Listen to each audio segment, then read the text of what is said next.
بآواز بلند الصلاۃ والسلام علیک یا رسول اللہ وعلی آلک واصحابک یا حبیب اللہ الصلاۃ والسلام علیک یا سیدی یا رحمۃ للعالمین وعلی آلک واصحابک یا محبوب رب العالمین رب اشرح لی صدری ویسر لی امری واحلل عقدۃ من لسانی یفقہوا قولی۔ اللہ جل مجدہ کی حمد و ثنا حضور رحمت دو عالم مجسم شفیع معظم حضرت سیدنا محمد مصطفیٰ صلی اللہ علیہ وسلم کی بارگاہ میں درود و سلام کا نذرانہ عرض کرنے کے بعد پیر طریقت رہبر شریعت حضرت صاحبزادہ پیر سید ظاہر حسین شاہ صاحب زندہ مجدہ، پیر طریقت رہبر شریعت حضرت صاحبزادہ پیر سید مدثر علی شاہ صاحب زندہ مجدہ، برادر گرامی قدر علامہ آفتاب حسن صاحب، محترم مقام علامہ قاری فدا حسین صاحب، محترم المقام حافظ اجاز حسین صاحب، برادر گرامی میزبان مجلس نازا حضرت علامہ رضوان صاحب، دیگر علماء کرام، معززین علاقہ، مہمانان گرامی قدر، السلام علیکم ورحمۃ اللہ وبرکاتہ۔ آپ کی یہ مجلس دو حوالوں سے قابل توجہ ہے۔ محترم صوفی محمد اصغر صاحب مرحوم مغفور، ان کا ختم پاک، اور حضور رحمت دو عالم نور مجسم شفیع معظم حضرت سیدنا محمد مصطفیٰ صلی اللہ علیہ وسلم آپ کا میلاد پاک، علماء کرام اور سادات کرام کی موجودگی میں قرآن مجید اور احادیث طیبات کی روشنی میں بالکل آسان اور سادی سی چند باتیں آپ کی خدمت میں عرض کروں گا۔ آپ کی توجہ اگر شامل ہاتھ رہے تو کوئی عقیدے کی بہتری کی، عمل کی بہتری کی بات سامنے آئے گی۔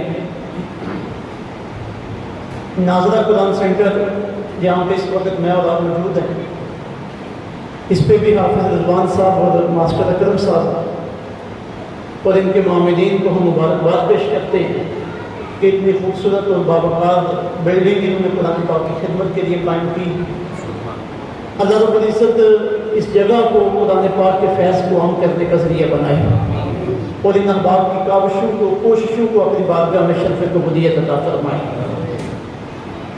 ترمذی شریف میں حضور رحمت دو عالم صلی اللہ علیہ وسلم اپنی ولادت باصادق کا تذکرہ کرتے ہوئے ارشاد فرماتے ہیں، انا دعوت ابراہیم، میں ابراہیم علیہ السلام کی دعا ہوں۔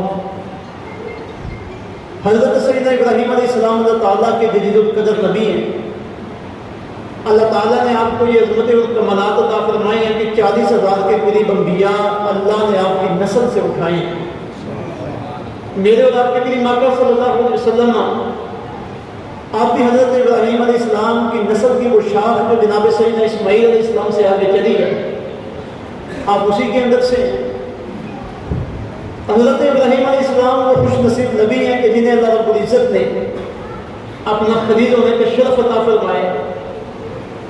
قرآن پاک میں کئی مقامات پہ آپ کا تفصیلی تذکرہ موجود ہے۔ میلاد النبی صلی اللہ علیہ وسلم کے تذکرے جب ہم کرتے ہیں، وہاں بھی جناب ابراہیم علیہ السلام کا ذکر آتا ہے۔ اور میرے اور آپ کے کریم آقا صلی اللہ علیہ وسلم جب اپنے میلاد کا تذکرہ اپنی زبان سے فرماتے تھے تو حضرت ابراہیم علیہ السلام کا تذکرہ وہاں بھی آتا تھا۔ فرمایا انا دعوت ابراہیم، میں جناب ابراہیم علیہ السلام کی دعا ہوں۔ اب وہ کون سی دعا ہے؟ اللہ تعالیٰ نے اس دعا کی وضاحت قرآن مجید سورہ البقرہ شریف میں فرمائی ہے۔ اب دعا کا ذرا پس منظر دیکھیے اور پھر وہ دعا کے الفاظ دیکھیے۔ اسی سے آقا علیہ السلام کا میلاد بھی سامنے آتا ہے اور اسی سے حضور کا مقصد میلاد بھی سامنے آتا ہے کہ میلاد ہے سرکار کی تشریف آوری۔ میلاد کس کا نام ہے؟ سرکار کی سارے اب توجہ کرے گا، میلاد نام ہے سرکار کی تشریف آوری کا، اور مقصد میلاد ہے کہ سرکار آئے کیوں ہیں، اللہ نے حضور کو اس دنیا میں بھیجا کیوں ہے۔ تو یہی حضرت ابراہیم علیہ السلام کی دعائیں ان دونوں باتوں کو واضح کر رہی ہیں۔ قرآن پاک میں اللہ تعالیٰ آپ کا ذکر کرتے ہوئے فرماتے ہیں وَإِذْ يَرْفَعُ إِبْرَاهِيمُ الْقَوَاعِدَ مِنَ الْبَيْتِ وَإِسْمَاعِيلُ، فرمایا لوگوں یاد کرو اس وقت کو، ایک واقعاتی انداز میں اللہ ذکر فرماتے ہیں، فرمایا یاد کرو اس وقت کو، کون سا وقت؟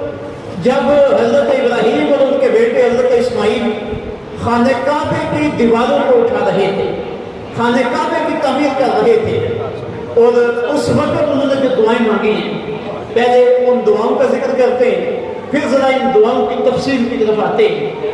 سب سے پہلے جو دعا انہوں نے مانگی وہ یہ تھی ربنا تقبل منا انک انت السمیع العلیم، اللہ جو نوکری تو نے ہمارے ذمہ لگائی تھی، ہم نے کوشش کی ہے اسے پورا کریں، اب ہم نے اسے پورا کر دی ہے، اب کرم نوازی فرما ہمارے خدمت کو اپنی بارگاہ میں قبول کرو، تقبل منا، ہماری طرف سے اس خدمت کو قبول فرما۔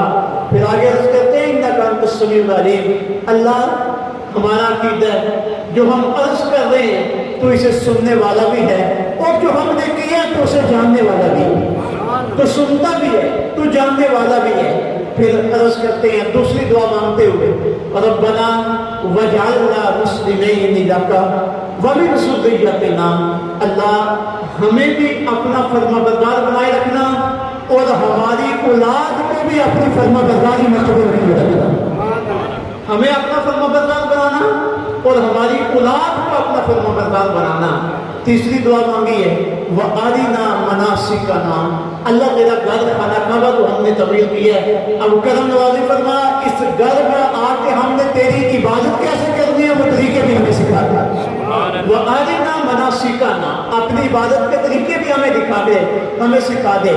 پھر چوتھی دعا مانگتے ہیں وَتُبْ عَلَيْنَا، مالک مولا ہمارے اوپر نگاہ رحمت بھی فرما، ہماری توبہ بھی قبول فرما، انک انت التواب الرحیم، تو توبہ قبول کرنے والا اور رحمت فرمانے والا ہے۔ پانچویں دعا عرض کرتے ہیں اللہ کی بارگاہ میں ربنا وابعث فیہم رسولا منہم، اب جو حدیث کا ایک جملہ میں نے شروع میں عرض کیا ہے کہ حضور فرماتے ہیں اپنا میلاد بیان کرتے ہوئے انا دعوت ابراہیم، میں ابراہیم علیہ السلام کی دعا ہوں۔ اب یہ حضرت ابراہیم علیہ السلام کی دعا آ گئی ہے سورہ البقرہ کی آیت نمبر 286، فرمایا ربنا وابعث فیہم، اے اللہ ہماری اولاد میں مبعوث فرما رسولا، ایک عظمت والا رسول، یتلو علیہم آیاتک، جو ہماری اولاد کے سامنے تیری آیتوں کی تلاوت کرے، ہماری اولاد کو تیری آیتیں سکھائے، ہماری اولاد کے سامنے تیری آیتوں کی تلاوت کرے،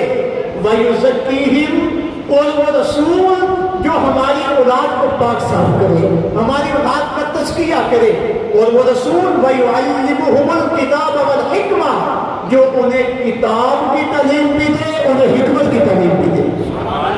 اب یہ پانچ دعائیں ہیں جو حضرت ابراہیم علیہ السلام نے خانہ کعبے کی تعمیر کرتے ہوئے مانگی ہیں، اور تم دعاؤں کے نتیجے میں اللہ نے میرے اور آپ کے محبوب کو دنیا میں بھیجا ہے، اور محبوب خود فرماتے ہیں انا دعوت ابراہیم، میں جناب ابراہیم علیہ السلام کی دعا ہوں۔ اب میں آپ کی توجہ مبذول کروانا چاہتا ہوں کیونکہ میرا مقصد صرف اتنا ہے کہ سرکار کے میلاد کی باتیں بھی آپ کے سامنے آ جائیں، سرکار کے میلاد کا مقصد بھی سامنے آ جائے، اور آقا علیہ السلام نے اس امت کو جو تربیت و اصلاح کا نظام دیا ہے وہ تربیت کی چند باتیں بھی ہمارے سامنے آ جائیں۔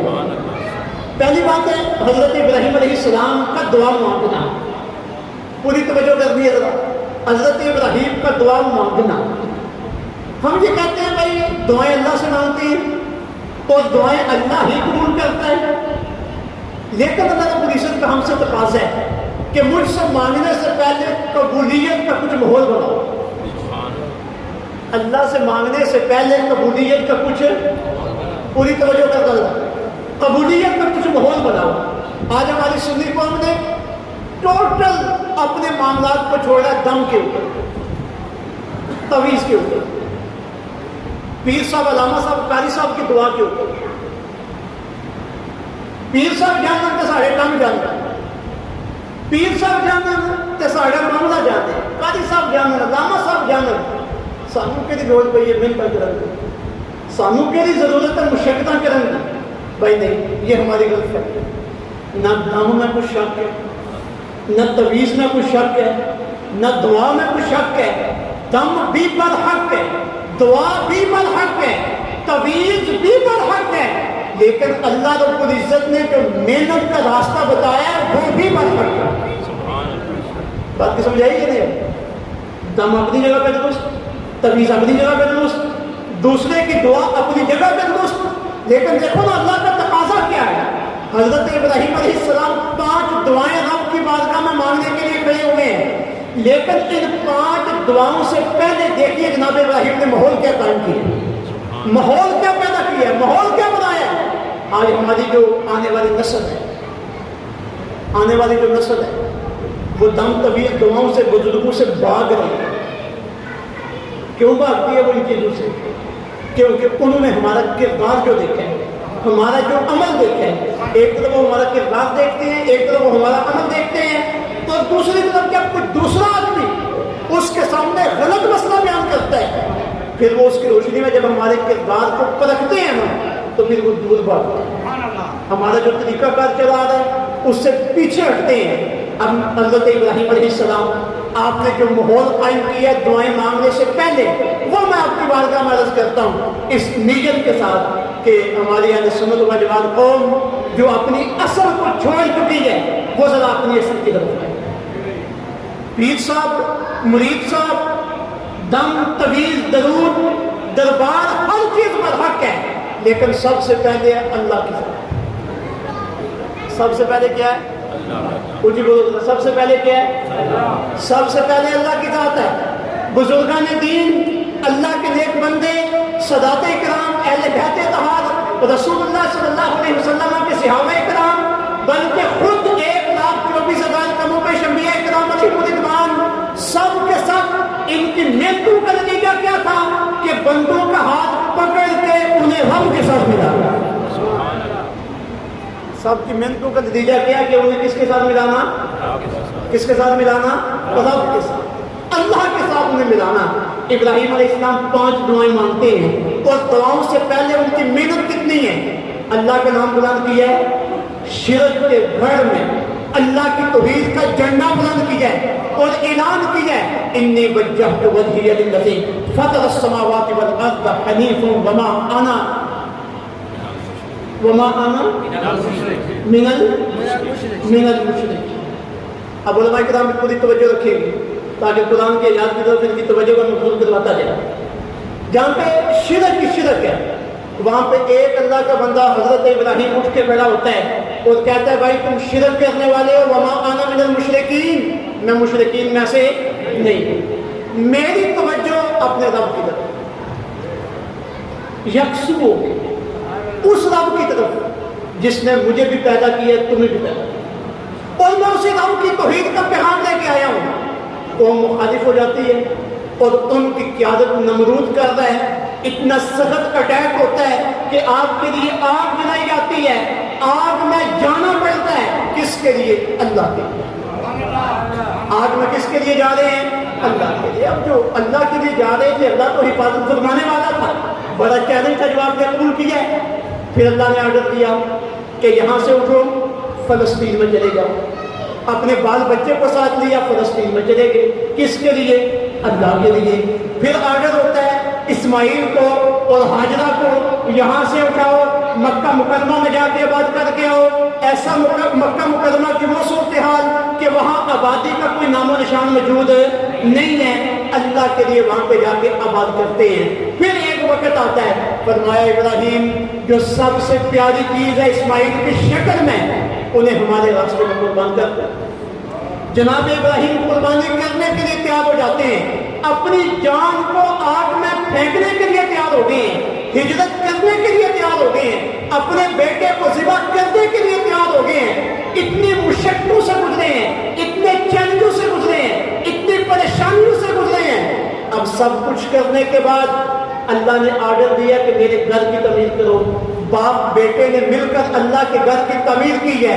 جب تعمیر مکمل ہو گئی ہے اب اللہ کی بارگاہ میں ہاتھ اٹھائے ہیں، مالک و مولا جو تو نے ہماری ڈیوٹی لگائی تھی وہ ڈیوٹی ہم نے پوری کی، اب کرم نوازی فرما، ہماری بھی 5 گزارشات کو اپنی بارگاہ میں قبول فرما۔ اب یہ پیچھے ہے ماحول، پیچھے کیا ہے ماحول، یعنی دعا مانگنے سے پہلے اللہ کی فرما برداری میں آنا، اللہ رب العزت کی اطاعت میں آنا۔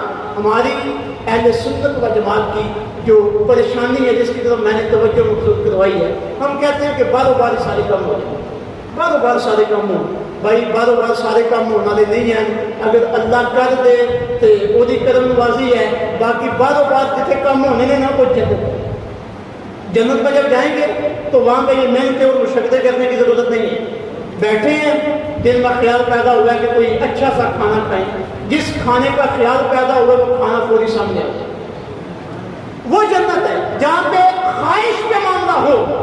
یہ دنیا دارالعمل ہے، یہاں دعا بھی کرنی ہے تو دعا کے ساتھ اللہ کی اطاعت و فرما برداری بھی کرنی ہے، ایک ماحول قائم کرنا ہے جو حضرت ابراہیم نے پیدا کیا ہے، حضرت ابراہیم نے قائم کیا ہے۔ اب اللہ کی بارگاہ میں ہاتھ اٹھائے ہیں، دعا مانگنے لگے ہیں۔ سب سے پہلی دعا مانگی ہے، مالک مولا یہ تیرے گھر کی تعمیر تو نے ڈیوٹی لگائی تھی، ہم سے جتنا ہو سکا ہم نے کر دیا، اب تو کرم نوازی فرما، تقبل منا، ہماری طرف سے اس خدمت کو قبول کر۔ بندہ کوئی بھی نیک کام کرے، مسجد کا کام ہے، مدرسے کا کام ہے، سرکار کے میلاد کا کام ہے، محفل کا کام ہے، نیک لوگوں کی خدمت کا کام ہے، یہ سارے کے سارے کام اللہ کی رضا کے لیے۔ تو جب اللہ کی رضا کے لیے کام کیا جائے تو پھر نتیجہ مخلوق سے بھی مانگنا چاہیے، نتیجہ کس سے مانگنا چاہیے؟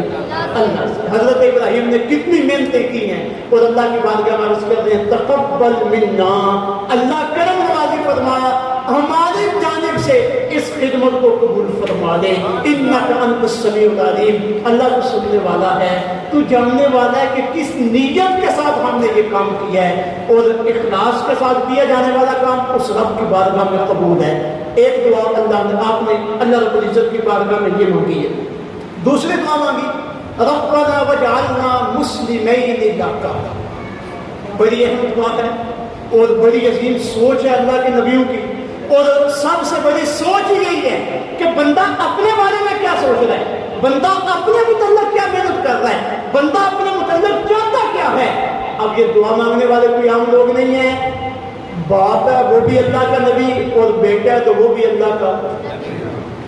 اللہ کے نبی لوگوں کے لیے رول ماڈل ہوتے ہیں، ایک کامل نمونہ ہوتے ہیں جن کے پیچھے لوگوں نے چلنا ہوتا ہے۔ اللہ رب العزت اپنے بندوں سے جو تقاضا کرتے ہیں اس تقاضے کا نمونہ اللہ اپنے نبیوں کو بنا کے بھیجتے ہیں کہ جو میرے نبی کرتے جا رہے ہیں تم وہ کرتے جاؤ، وہی میری مرضی ہے، وہی میری منشا ہے، وہی میری چاہت ہے۔ اب دیکھیے اللہ کے نبیوں کی سوچ اور سوچ کی بلندی دیکھیے، اللہ کرے یہی سوچ میری اور آپ کی۔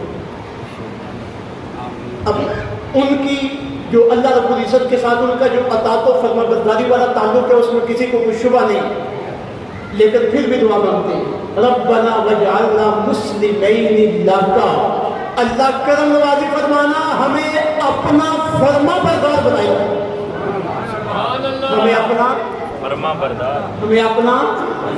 بردار بنائے رکھنا۔ اب کتنا عظیم منصب ہے اللہ کی فرما برداری، کتنا عظیم منصب ہے اللہ کی فرما برداری۔ حضرت ابراہیم و اسماعیل دعائیں مانگ رہے ہیں اللہ ہمیں اپنا فرما بردار بنائے رکھنا۔ جب ہم اپنے متعلق پلانی کرتے ہیں کہ میرے پاس یہ بھی ہونا چاہیے، یہ بھی ہونا چاہیے، یہ بھی ہونا چاہیے، مجھے یہ کام کرنا آنا چاہیے، دنیا کے حوالے سے ہم کوشش کر رہے ہوتے ہیں کہ یہ چیز میرے پاس آ جائے، ٹھیک ہے کرنی چاہیے، کوشش محنتیں کرنی چاہیے، اللہ سے مانگنا چاہیے، لیکن حضرت ابراہیم اور حضرت اسماعیل کا یہ اسوہ ہمیں بتا رہا ہے کہ بھائی جن کاموں کے لیے محنت کرتے ہو ان میں سب سے پہلا محنت طلب کام یہ ہے کہ اپنے اوپر محنت کر کے اپنی ذات کو اپنے رب کی فرما برداری میں لے آؤ، اپنے آپ کو اپنے رب کی فرما برداری میں لے آؤ، اور جو دعائیں رب سے مانگتے ہو ساری دعائیں مانگتے رہو، لیکن سب سے بڑی جو دعا جو تم نے اپنے رب سے مانگنی ہے وہ یہ ہے کہ مالک و مولا مجھے اپنا فرما بردار بنا دو۔ اچھا یہ دوسری دعا تھی، اور تیسری دعا وَمِن ذُرِّيَّتِنَا، اللہ صرف ہمیں اپنا فرما بردار نہ بنائے رکھنا بلکہ اس فرما برداری کو ہماری نسلوں میں بھی منتقل کرنا، ہماری نسلیں بھی تیری فرما بردار بنی رہیں۔ آج ہم اپنی نسلوں کا بہت سوچتے ہیں، بچے پیدا ہوتے ہیں پھر اس کے بعد سوچتے ہیں کہ کسی اچھے سے اچھے اسکول میں داخل کروائے جائے، بچوں کے کھانے کی سوچ، بچوں کے پہننے کی سوچ، بچوں کی شادی کی سوچ، بچوں کو کوئی ہنر سکھانے کی سوچ، بچوں کا مکان بنانے کی سوچ، یہ ساری سوچیں اپنی جگہ پہ بہتر ہیں، لیکن سب سے پہلے جو بچوں کے بارے میں سوچ ہے جو اللہ کے ان دو نبیوں کی سیرت سے سامنے آ رہی ہے وہ یہ ہے کہ میں بچوں کے اوپر اس طرح محنت کروں کہ میرے بچے میرے رب کے فرما بردار بنیں، انہیں رب کا فرما بردار بنانے کی سوچ۔ ابن ماجہ کی حدیث پاک ہے، میرے اور آپ کے کریم آقا صلی اللہ علیہ وسلم ارشاد فرماتے ہیں، فرمائے لوگوں کہ تم اپنے بچوں کو جو تحفے دیتے ہیں، یہ میری بیٹی کے لیے، یہ میرے بیٹے کے لیے، فرمایا کہ تم اپنے بچوں کو تحفے دیتے ہو ان میں سب سے بہترین تحفہ یہ ہے کہ تم انہیں اچھے اخلاق و آداب سکھاؤ، یہ سب سے بہترین تحفہ ہے۔ امام جلال الدین سیوطی جامع صغیر میں لکھتے ہیں، آپ فرماتے ہیں کہ آقا علیہ الصلوۃ والسلام ارشاد فرماتے ہیں اپنے بچوں کو 3 چیزیں سکھاؤ، قرآن مجید کی تلاوت، اپنے نبی کی محبت اور اپنے نبی کے اہل بیت کی محبت۔ فرمایا 3 باتیں سکھا دو۔ اب دیکھیے جو نبی ہمارے لیے رول ماڈل بن کے آتے ہیں، ہمارے لیے نمونہ بن کے آتے ہیں، ان کا اپنے اولاد کے متعلق کیا طریقہ کار ہے کہ اللہ کے بارگاہ میں دعا مانگتے ہیں مالک مولا ہمیں بھی اپنا فرما بردار بنا، ہماری اولاد کو بھی اپنا فرما بردار بنائے رکھ۔ اور میرے اور آپ کے کریم آقا فرماتے ہیں کہ اپنی اولاد کو جو تحفے دیتے ہو بہترین تحفہ یہ ہے کہ انہیں اچھی آداب سکھا دو، اور فرمایا 3 کام اپنی اولاد کو سکھا دو، قرآن کی تلاوت سکھا دو، اپنے نبی کی محبت سکھا دو، اپنے نبی کے اہل بیت کی محبت سکھا دو۔ تو میرے بھائیوں اپنے بچوں کے بارے میں ہم جو بھی کر رہے ہیں ہمیں مبارک ہو، لیکن جب اپنے بچوں کی مستقبل پلاننگ کا سوچیں تو سب سے پہلے یہ سوچنا ہے کہ میرے رب کا کیا حکم ہے اور میرے نبی کی کیا منصوبہ ہے، میرے نبی کا مجھ سے کیا تقاضا ہے، میرے اللہ کا مجھ سے کیا تقاضا ہے۔ تو دیکھیے حضرت ابراہیم کتنی پیاری دعا مانگ رہے ہیں، ربنا وجعلنا مسلمین لک ومن ذریتنا، اللہ ہمیں بھی اپنا فرما بردار بنائے رکھنا اور ہماری نسلوں کو بھی اپنا فرما بردار بنائے رکھنا۔ وتب علینا، اللہ کرم والی فرمانا اگر ہم سے کوئی غلطی کوتاہی ہو جائے تو ہمیں معاف کرتے رہے، ہمارے اوپر نگاہ کرم کرتے رہنا، انک انت التواب الرحیم، تو توبہ قبول کرنے والا، تو رحم فرمانے والا ہے۔ یہ 4 دعائیں ہو گئی ہیں، اب 5ویں دعا ہے، یہ دعا ہے سرکار کے میلاد کی دعا، سرکار کی آمد کی دعا، سرکار کی باسط کی دعا، سرکار کے مقصد میلاد کی دعا۔ عرض کرتے ہیں مالک مولا ربنا وابعث فیہم رسولا، اللہ ایک ہماری گزارش یہ بھی ہے کہ ہماری نسل جب آگے چلے تیری فرما برداری میں آئے تو کرم نوازی کرنا، ہماری نسل میں ایک عظمتوں والا رسول بھیجنا، ایک عظمتوں والا رسول بھیجنا، شانوں والا رسول بھیجنا جو انہی کے اندر سے ہو، جب وہ آئے تو پھر وہ کرے کیا آ کے، اس رسول سے میری نسل کو فائدہ کیا پہنچے۔ یہ بات نہ بھولنا کہ یہ دعائیں کون کر رہے ہیں، ہمارے باپ ابراہیم، ہمارے باپ ابراہیم علیہ السلام کے دعائیں مانگ رہے ہیں۔ دیکھنا ہزاروں سال پہلے حضرت ابراہیم کو میری اور میری اولاد کی کتنی فکر ہے، آپ کی اور آپ کی اولادوں کی اللہ کے نبی کو کتنی فکر ہے۔ اللہ کی بارگاہ میں خانہ کعبہ کی تعمیر کے بعد جو اجرت مانگ رہے ہیں وہ کس شکل میں مانگ رہے ہیں، وَابْعَثْ فِيهِمْ رَسُولًا، اللہ ایک عظمت والا رسول بھیجنا، اور وہ رسول آئے آ کر کیا کرے، یتلو علیہم آیاتک، وہ آئے اور آ کر ان کے سامنے تیری آیتوں کی تلاوت کرے، تیری آیتوں کی تلاوت کرے۔ یہ ناظرہ قرآن سینٹر کیوں بنایا گیا جس میں آج ہم محفل میلاد مصطفیٰ میں شریک ہیں، یہ اسی حضرت ابراہیم علیہ السلام کی دعا کا اظہار ہے اور انہی کا مشن ہے۔ رسول اللہ کو تشریف لے آئے، آپ گلی گلی نگر نگر رسول اللہ کی تعلیم کے مراکز قائم کرتے ہیں، قرآن کی آیات کی تعلیم کے، سکھانے کے، تربیت کے مراکز قائم کرتے ہیں۔ یتلو علیہم آیاتک، وہ آئے اور آ کر تیری آیات کی تلاوت کرے۔ پھر آگے عرض کرتے ہیں وَيُزَكِّيهِمْ، آئے آ کر میری نسل کو پاک کرے۔ وَيُعَلِّمُهُمُ الْكِتَابَ وَالْحِكْمَةَ، وہ آئے اور آ کر میری نسل کو کتاب و حکمت کی تعلیم دے۔ اب یہاں پہ میں نے کچھ عرض کرنے ہیں۔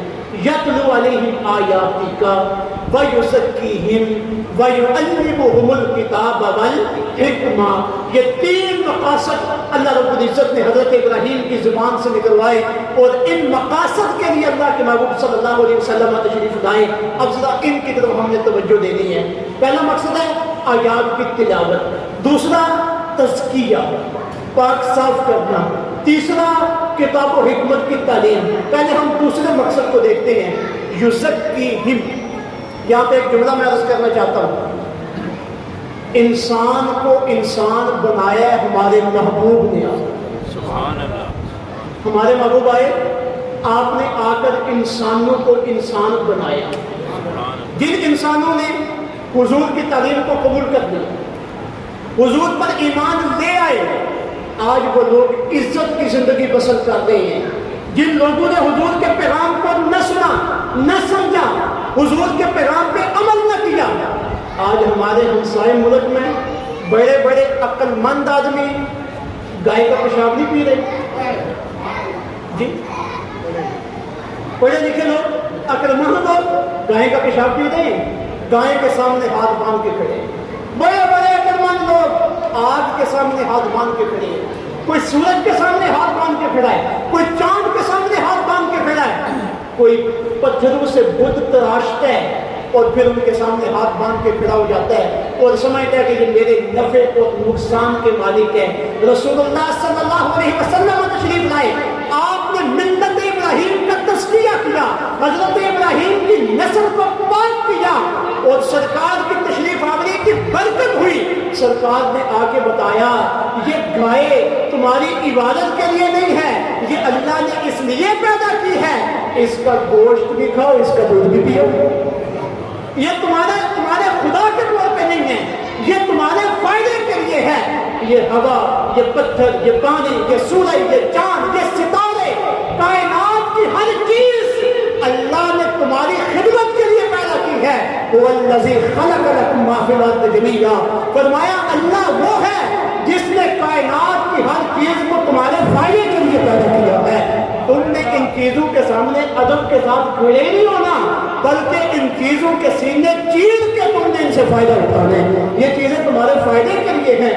اب بتاؤ، جب سرکار آئے، جن لوگوں نے سرکار کے پیغام کو سنا، پتھروں سے جان چھوٹ گئی، ہواؤں سے جان چھوٹ گئی، گائے کے پیشاب سے جان چھوٹ گئی، بتوں سے جان چھوٹ گئی، شرک کی ناپاکی سے جان چھوٹ گئی۔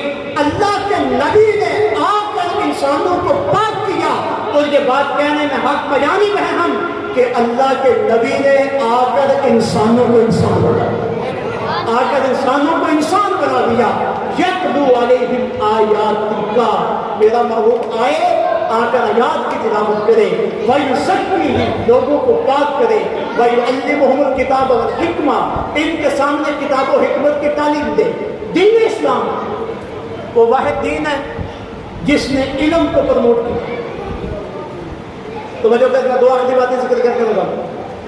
دین اسلام نے آ کے علم کو پروموٹ کیا۔ قرآن پاک میں رسول اللہ صلی اللہ علیہ وسلم کا جو سب سے پہلا پیغام ہے وہ کیا ہے؟ سب سے پہلا پیغام جب سرکار پہ وحی آئی، پہلی وحی، اس میں نہ کلمے کا ذکر ہے، نہ نماز کا ذکر ہے، نہ روزے کا ذکر ہے، نہ کسی اخلاقی بات کا ذکر ہے۔ سب سے پہلی وحی، اقرأ بسم ربک الذی خلق، پڑھیے اپنے رب کے نام سے جس نے پیدا۔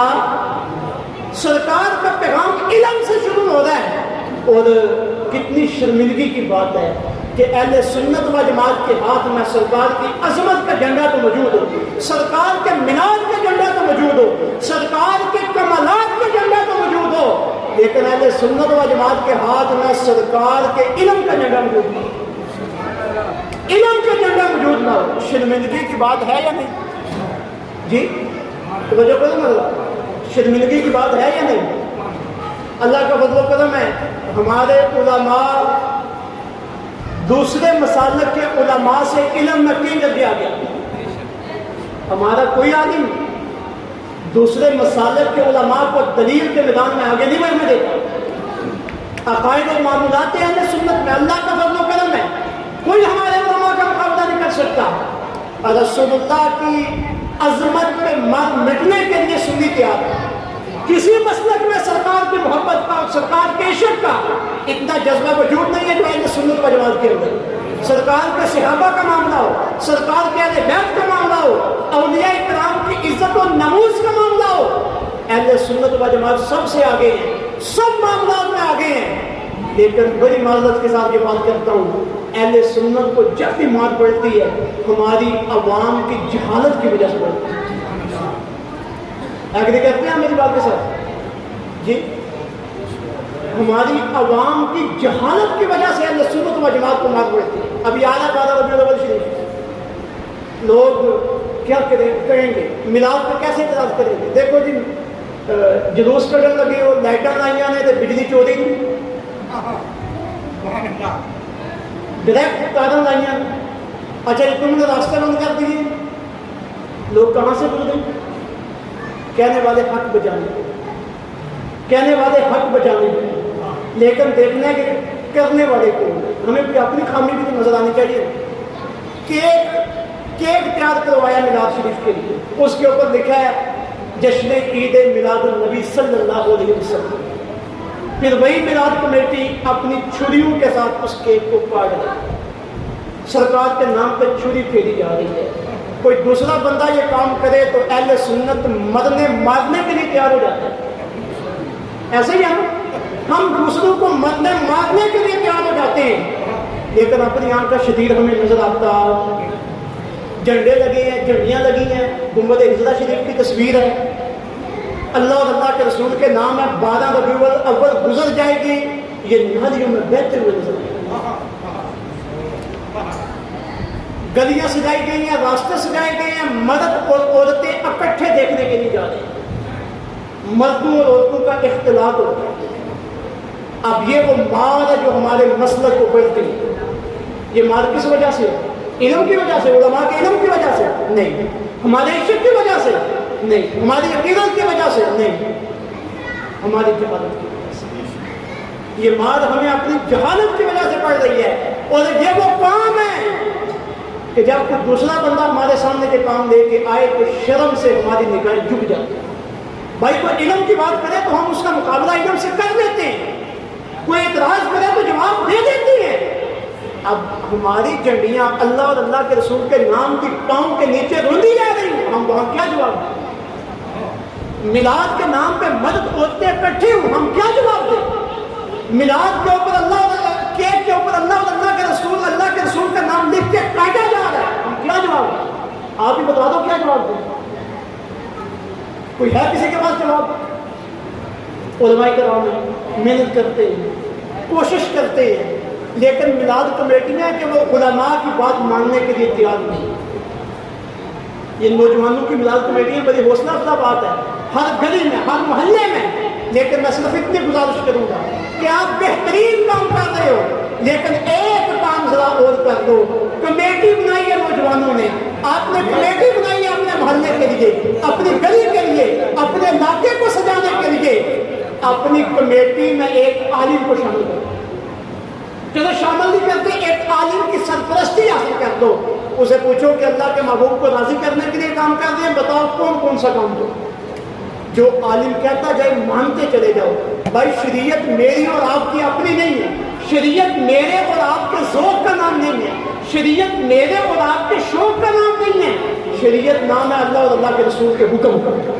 بھائی اللہ اور اللہ کے رسول کے لیے کام کر رہے ہیں نا، تو پھر کام بھی وہی کرے جو اللہ اور اللہ کے رسول کا حکم ہے۔ ایسا نہ ہو کہ نیک کام کرتے کرتے آگے ہم گناہ کے راستے پہ چلنا شروع کرتے ہیں۔ تو یہ ایک پیغام ہے جو میں نے آپ کی خدمت میں عرض کیا ہے۔ علماء کرام حاجی والا، ہم دوسرے علاقوں میں رہنے والے آپ کے علماء کرام کو دیکھ کے ہم سیکھتے ہیں۔ حاجی والا کے لوگ توجہ کریں، آپ کے علماء کرام کا ایک جگہ پہ متحد ہونا، محرم شریف کے پروگرام ہو رہے ہیں، میلاد شریف کے پروگرام ہو رہے ہیں، سہارا فاؤنڈیشن کا کام ہو رہا ہے، کوئی مسئلہ آتا ہے، آپ کے علماء گجرات کے علماء کی صف اول میں شامل ہوتے ہیں، تو بھائی باہر کے علماء آپ کے علماء سے سیکھتے ہیں، تو آپ نے کس سے سیکھنا؟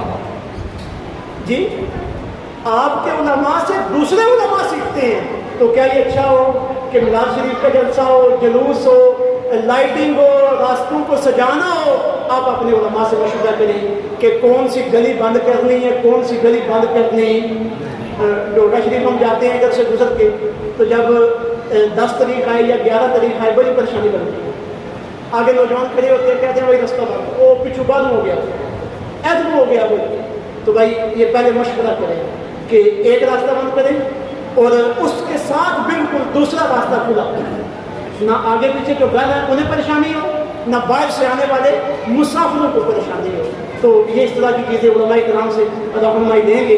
میں امید کرتا ہوں کہ سادات کرام کی موجودگی میں جو چند گزارشات، جو میرا حق تھا کہ آپ نے مجھے حکم دیا کہ میں چند باتیں کروں، تو مجھے وہی باتیں کرنی چاہیے جو اس وقت کی میری اور آپ کی ضرورت ہے۔